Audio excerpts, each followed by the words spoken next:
Hello friends, welcome in Simplified NEET. Today's topic is AIDS. AIDS का full form है Acquired Immunodeficiency Syndrome caused by HIV virus, जिसका full form है Human Immunodeficiency Virus। इसके पास दो single standard RNA होता है, दो molecule of reverse transcriptase enzyme होता है।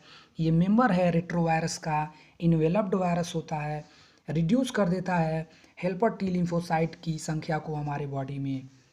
एड्स जो होता है वो डिफिशियंसी ऑफ इम्यून सिस्टम होता है हमारे बॉडी में, acquired during life time of a person. AIDS is not a congenital disease. AIDS is first reported in 1981। AIDS spread through body fluid.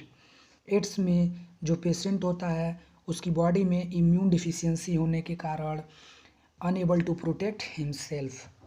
Incubation period जो होता है वो 5 से 10 साल होता है।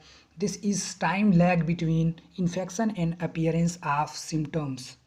माक्रोफेज HIV फैक्ट्री होता है हमारे बॉडी में।